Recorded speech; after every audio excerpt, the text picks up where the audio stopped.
Selamünaleyküm arkadaşlar. Ne haber, nasılsınız? Umarım iyisinizdir, keyifleriniz yerindedir. Arkadaşlar, video başında gördüğünüz gibi bu videomuzda sıfırdan bir drone aldık. Bir teknoloji mağazasına gittik, bir drone satın aldık. Bizi neler bekliyor? İlk yapmamız gereken şeyler neler? Ne gibi şeylere dikkat edeceğiz? Drone'umuzun güvenliğini nasıl sağlayacağız? Drone'umuzu nasıl kullanmaya başlayacağız? Hadi gelin hep birlikte öğrenelim. Arkadaşlar, cihazımız geldi. Şimdi bu drone'u satın aldığımızda bu şekilde çantayla bizi karşılayacak. Bu çantanın içinde neler var? İlk önce şunu öğrenmemiz gerekiyor arkadaşlar. Şunu bir öğrenelim önce. Biz bir drone alacaksak ilk önce ne çekeceğimize, nasıl bir iş yapacağımıza karar vermemiz gerekiyor. Yani siz hobi olarak mı uçuracaksınız yoksa profesyonel filmler, reklam filmleri, belgeseller için mi uçuracaksınız? Siz drone'da zoom olmasını, yani uzağa yakınlaştırmak istiyor musunuz, istemiyor musunuz? Yoksa tek kamera sizin için yeterli olacak mı? Bu gibi şeylere dikkat edeceğiz. Bu gibi özelliklere bakacağız. Yani arkadaşlar, ilk iş ihtiyacımızı net bir şekilde belirlemek. Arkadaşlar, bu elimizdeki drone DJI Air 3. Bizim aldığımız drone DJI Air 3. Ağırlığıyla, görüntü kalitesiyle ve zoom kamerasıyla öne çıkan bir drone. Şimdi arkadaşlar, drone'umuzu açalım.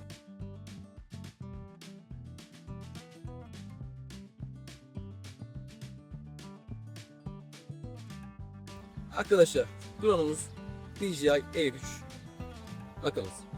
Bir DJI cihaz algılısında drone'un kendisi, gövdesi. Combo paket aldıysanız şöyle bir şarj istasyonu ve artı 2 bataryası karşılıyor. Ve bir de cihazımızın kumandası. Arkadaşlar, DJI'nin şöyle bir usulü var. Örneğin bu drone'u satın aldınız. İsterseniz bu kumandayla alabilirsiniz. İsterseniz de ekranlı bir kumandayla alabilirsiniz. Yani farklı kumandayla aynı drone'u satın alabilirsiniz. Ve tek batarya veya artı 2 batarya ve şarj istasyonuyla satın alabilirsiniz. Şimdi ben DJI kullandığım için DJI üzerinden anlatıyorum her şeyi. Biz alacağımız zaman single ve fly more combo olarak iki farklı pakette alabiliyoruz. İstediğimiz drone'u istediğimiz kumandayla da alabiliyoruz. Yani birden fazla kumanda uyumluluğu mevcut DJI'da. Şimdi arkadaşlar, bu gördüğümüz DJI Air 3. İlk iş, şimdi tekrar her şeyi yerine yerleştiriyorum. Hangi sırayla neler yapmamız gerekiyor? İlk önce arkadaşlar, kumandamı çıkarttım. Gördüğünüz gibi. Şurada gördüğünüz gibi stickler var arkadaşlar. Bu stickleri çıkartacağım. Stickleri şu şekilde yerine yerleştiriyorum. Vidalı sistem arkadaşlar bunlar. Telefonumu takıyorum. Şu şekilde çektiriyoruz burayı. Ve burası bu şekilde oturuyor arkadaşlar. Kablomuzu çıkarttık arkadaşlar. Kutu içeriğimizde kısa bir Type-C kablomuz var. Fakat bu kısa Type-C kablosu sadece telefonlar için işe yarıyor. Ama ben farklı yerlerde daha büyük görüntü görmemiz gerektiği için ben bazen kocaman bir tablet yerleştiriyorum buraya. Tabletle uçuyorum. O yüzden böyle bir büyük kabloya ihtiyaç duyuyorum. Kablomuzun bir ucunu kumandaya, bir ucunu da buraya takıyoruz. Bir kısa, bir uzun bastım. Şu şekilde drone'umuzu da çıkartıyoruz. Arkadaşlar, drone'umuz bu şekilde. Gördüğünüz gibi ilk önce alttan ve üstten hafif kuvvet uygulayarak bu esniyor arkadaşlar. Yani şu tırnakları esneterek şu alt tarafa, gimbal'ın altındaki yere takıyorsunuz. Yani işte zorlarım, kırarım diye korkmanıza gerek yok. Hafif bastırıyorsunuz. İlk önce yukarıyı taktım ama bu esnada drone'un gimbal'ının düz olmasına dikkat edin. Yukarıya takıyorum. Gimbal düz.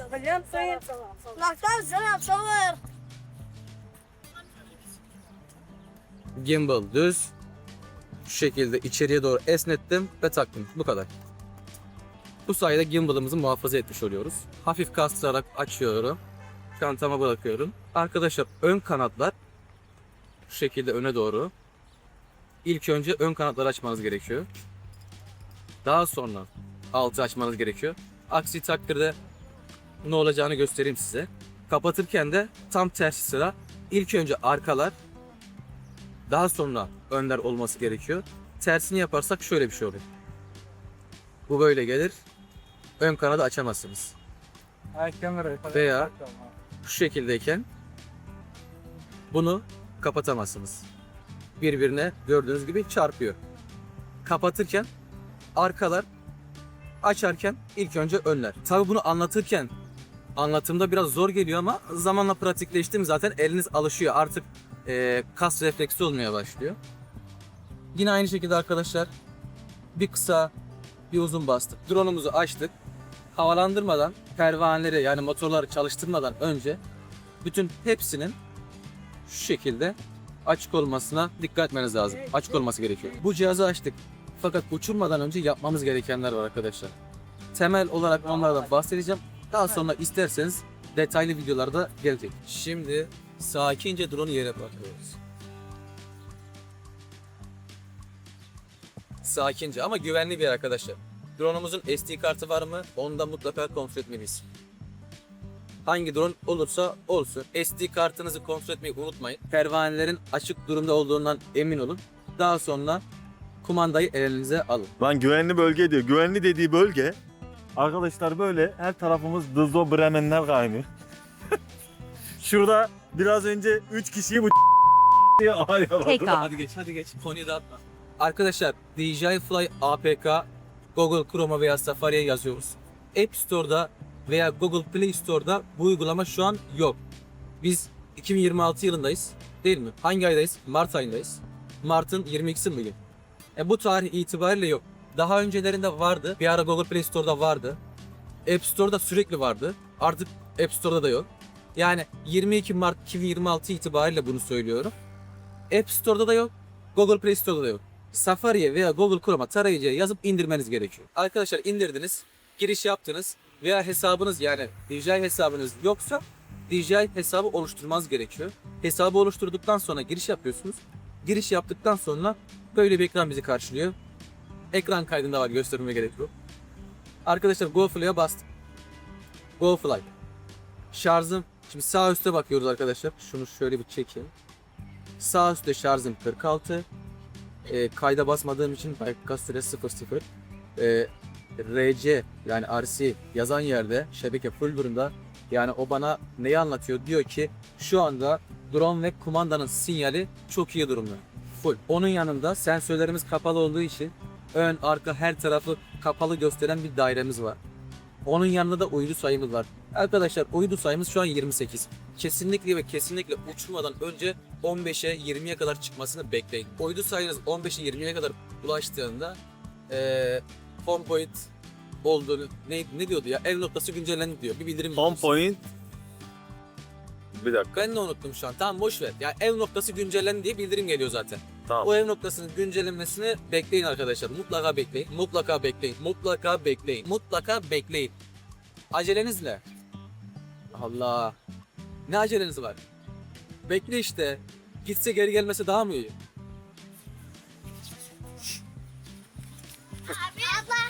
Abla diyorum ya. Abi fotoğraf ne kadar? Canım. Abi fotoğraf değil, para var bu işte. Adam orada para kazanıyor, bizim ayağımıza rızık geliyor, biz gönderiyor. Mutlaka bekleyin diyorum. Neden bekleyin diyorum? Çünkü 15'e 20'ye kadar ulaştığında drone o an hangi noktadaysa kendisini GPS üzerinden konumlandırıyor. Kendisini konumlandırdığı nokta neresiyse herhangi bir arızada sinyal kopmasında, kumandanızın şarjının bitmesi gibi bir durumda o drone ev noktasına iniş yapacak. Şimdi ev noktasına iniş yaptığı için eğer siz home point güncellenmeden yani ev noktası güncellenmeden kalkış yaptığınızda, şimdi ben burada kalkış yaptığımda ve şu gördüğünüz gibi nehir üzerine uçuşa başladığımda eğer ben uçuş esnasındayken o home point güncellenirse herhangi bir arızada drone kendi ev noktasını bu nehrin ortası bileceği için gidip oraya inecektir. Lütfen dikkatli olun. Şimdi arkadaşlar 3 noktaya basacağız. Sağ üstte gördüğünüz gibi 3 nokta var. Şimdi güvenlik kısmındayız. Bypass. Engelin yanından geç. Ama yanından geçme. Break yani engeli gördüğünde fren yap. Fren yapma. Kapalı. Değecekse bile gitmeye devam et. Yani benim komutum neyse sen onu dinle. Ben daha hassas uçuş yaptığım için bu bende kapalı durumda. Ben size abi bypass o kadar güvenli olmayabilir. Break'te kullanmanızı tavsiye ederim. En azından başlangıç için. Otomatik RTH yani Return to Home irtifası şu an bende 110 metre.